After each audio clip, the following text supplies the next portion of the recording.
Hi hello ವೀಕ್ಷಕರೇ, ನಮಸ್ಕಾರ.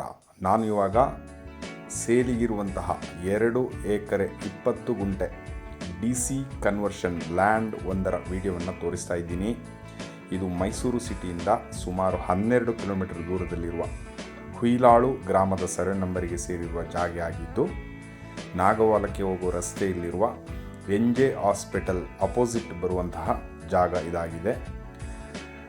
Mysuru Hunsur main ರೋಡ್ನಲ್ಲಿರುವ ಸೆಂಟ್ ಜೋಸೆಫ್ ಸ್ಕೂಲಿಂದ 1 ಕಿಲೋಮೀಟರ್ ಅಂತರದಲ್ಲಿದ್ದು, ITI ಹೌಸಿಂಗ್ ಸೊಸೈಟಿ ಲೇಔಟ್ ಪಕ್ಕದಲ್ಲಿ ಇರುವಂತಹ ಜಾಗ ಇದಾಗಿದೆ. ಲೇಔಟ್ ಮಾಡಲು ಸೂಕ್ತವಾದಂಥ ಜಾಗ ಇದಾಗಿದ್ದು, ಯಾರಿಗಾದರೂ ಇಂಟ್ರೆಸ್ಟ್ ಇದ್ದು ಬೇಕಾದಲ್ಲಿ ಈ ವಿಡಿಯೋ ಮೇಲೆ ಕಾಣುವ ನಂಬರಿಗೆ ಕರೆ ಮಾಡಿ. ಇದರ ಬೆಲೆ ಹಾಗೂ ಲೊಕೇಶನನ್ನು ಡಿಸ್ಕ್ರಿಪ್ಷನಲ್ಲಿ ಮೆನ್ಷನ್ ಮಾಡಿದ್ದೀನಿ. ಧನ್ಯವಾದಗಳು ವೀಕ್ಷಕರೇ, ಮತ್ತೊಮ್ಮೆ ನಮಸ್ಕಾರ.